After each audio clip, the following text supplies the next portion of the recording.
What's a saying that your mom or dad used to say all the time? When someone was about to say something stupid, dad would say, "Pass the bread, here comes the bologna." My mum would often dismiss irritable or grumpy family members by telling them to have it and lighten your load. My dad would say, "Don't look at me in that tone of voice." Whenever my mom would cook a great meal, my dad would always say, "Can't get this in a restaurant." Edit. Wow. My most upvoted comment ever. Thanks everyone. My dad doesn't know what a Reddit is, but I'll share the good news with him.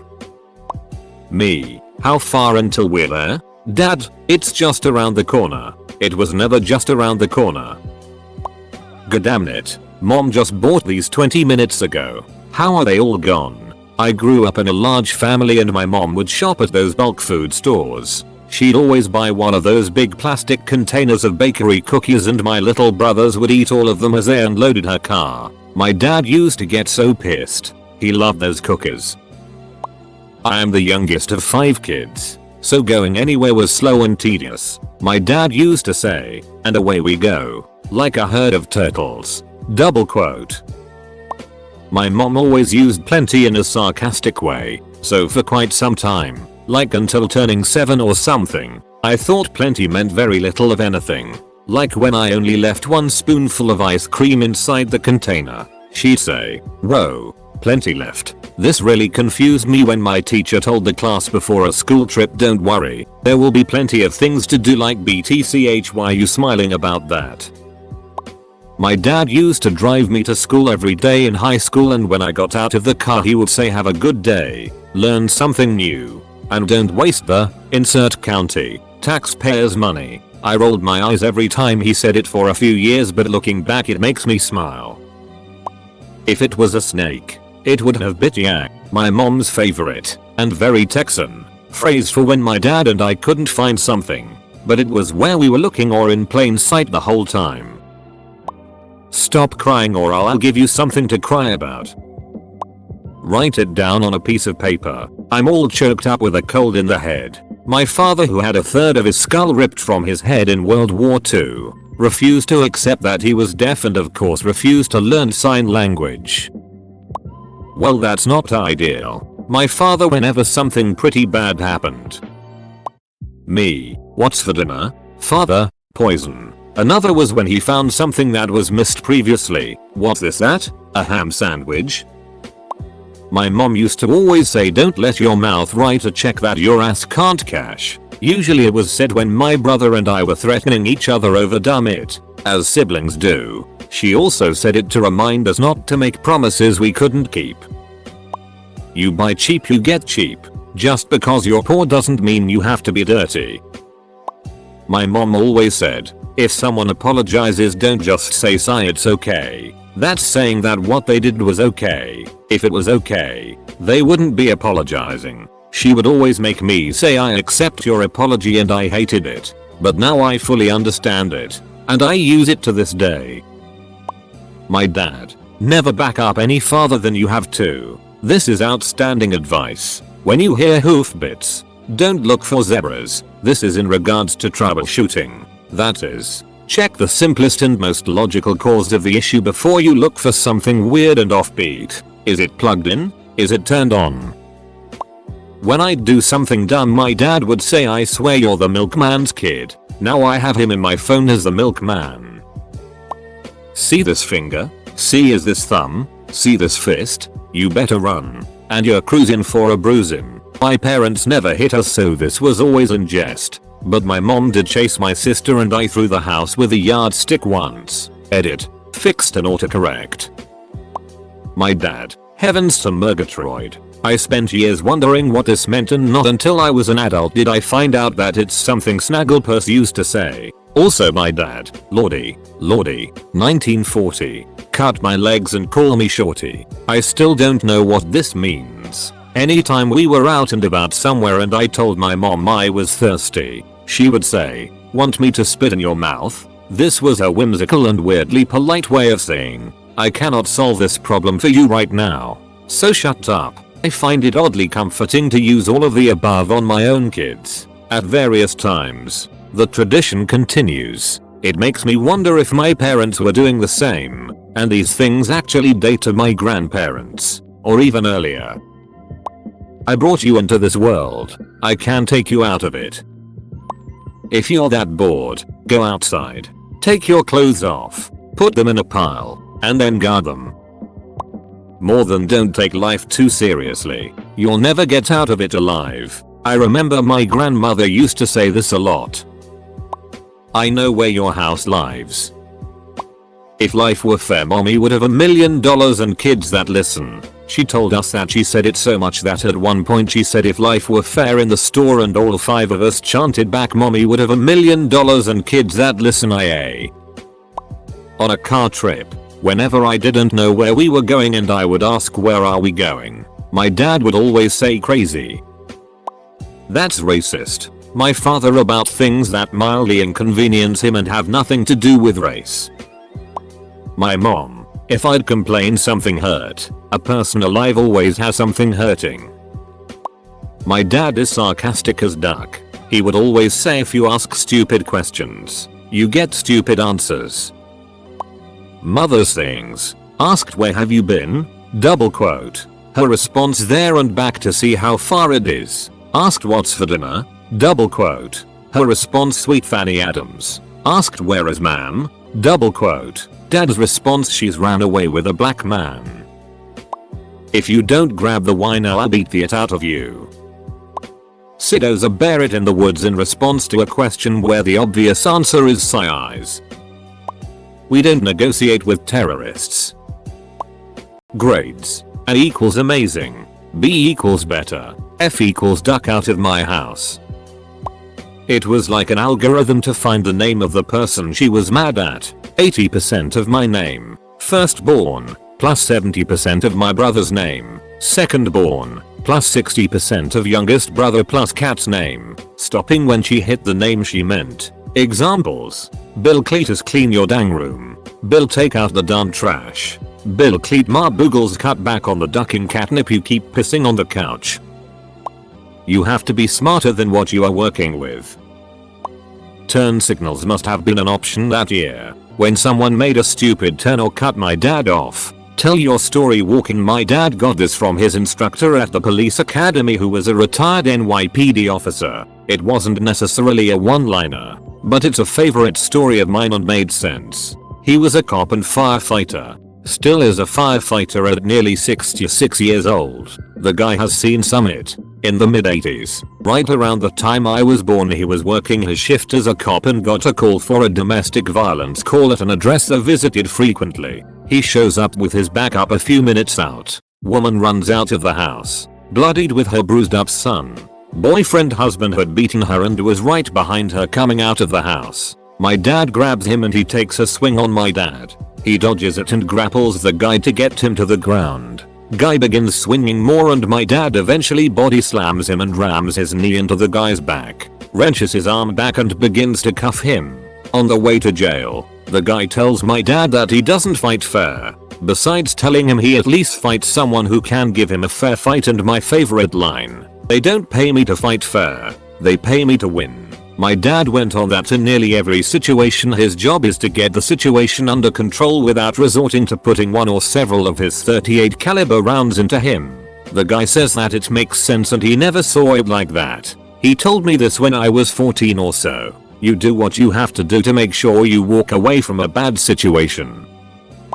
Stop grabbing your D or it will disappear. Sounds like a personal problem. Mainly my mom says it. She says it on the weirdest things that don't make sense. You could say I can't find a bowl and she would probably say sounds like a personal problem. My dad, how is school going? Me, fine. My dad, really? I thought it doesn't go anywhere? Does this have wheels? Same joke. Every month. Dad, if I was any better I couldn't stand it. In reply to being asked how he was doing. My grandmother, life sucks and then you die. My dad used to say, son, if you're not in bed by 10 PM, you should go home. This took me a few years to understand, but it turned out to be sage advice. Damned is the man who abandons himself.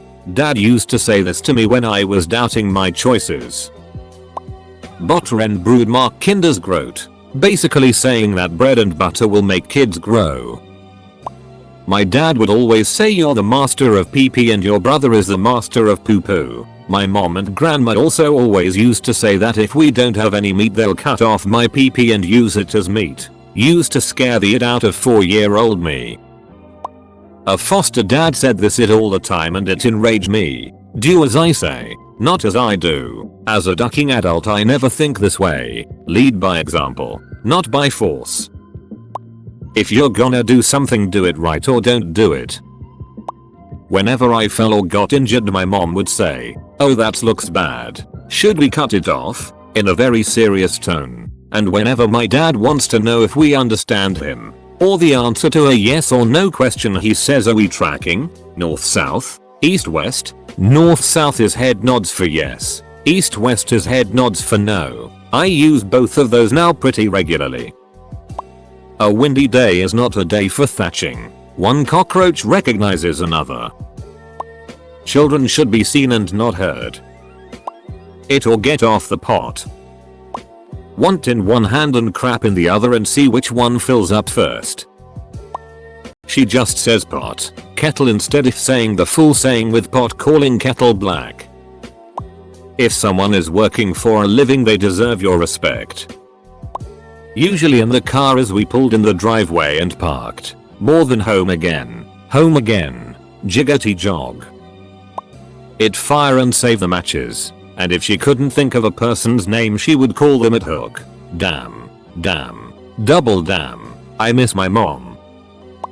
NQA fuck NQA mafishka translates to something like cleaning after cleaning doesn't involve much work. She meant that if something gets messy and you clean it ASAP, it's a lot better than to let multiple things pile up and then it gets tiring to do. Life's problems stem from two things, immaturity or dehydration. At dinner, don't talk with your hands full. We're a deaf family. Holding cutlery while signing is a bad idea. It's nice to be happy but you have to know how. Life's not fair. You'll learn that as you get older. Any more tea in your pot? If the ball is too big for your mouth, then it's not yours. You'll never find a silver lining to things if you spend your entire life digging up coal. My mom said that to me when I was going through a pretty dark time in my childhood. Everything felt terrible up until she told me that. Fast forward 5 years and I'm a pretty happy individual. My dad always say this brings me back whenever he's reversing out of the garage. He still does to this day. He seemed to enjoy the stink eyes he get from everyone in the car every time. Lol. My grandmother used to say, "Oh, they're off tending the garden" whenever anyone asked her where someone was. I catch myself saying that sometimes too. Lost his last year's Easter egg. I was a very spacey child. Always lost in thought. Not paying a bit of attention, and my dad would say this all the damn time. At my grandfather's eulogy last year, my dad said it was something his father always said. And I imagine he got it from his father. But because my father used it in such a negative way, like I was stupid or something, I won't be using it. My dad uses the advice "use your head for more than a hat rack" to this day. LXRD scarred. You are able to do anything you set your mind to. I see it in you. You have something that normal people envy. You have ambition, knowledge, humor and everything under the sun. You just have to apply yourself. People will see that you are so much better than you make yourself look. Dad would say this whenever I was doing poorly or my grades were low. My mom when I said I was thirsty. "Mom, have some water." "I don't want water." "Then you're not that thirsty." Whenever someone in our house said "put the kettle on," my dad would say "it won't suit me." Now I do the same. I don't know how my stepmom coped with us. Don't touch the walls. My dad was a neat freak and used to sponge down our walls on a regular basis. This was pre-magic erasers. The thing is, we never did touch the walls because why would we? He'd just say it if we were close to one. Think before you talk. Pretty generic advice. But it did teach me to only speak when I have something to say and not to say stupid it. My parents used to travel a lot before I existed, so they could speak like 7 languages. Then I was born and they settled. I remember when I was little, I used to follow my mom around and my dad used to say this phrase in Bengali, one of the 30 languages in India. My mom used to tell me he just says he loves you. When I was like 15 I found out that it meant wherever I go, this useless head follows me. Literal translation. Sorry dad. Because I said so. I never liked hearing that as a kid, and I promised myself I would limit the use of that if when I become a parent. If you get too close to my dad in traffic, you are a jagaf. You can wish in one hand and it in the other and see which one fills up first. Too much of anything is bad. If I said I wanted something she'd say, how's it feel to want? You'll understand when you're older. Well, now I am older, and I still don't understand.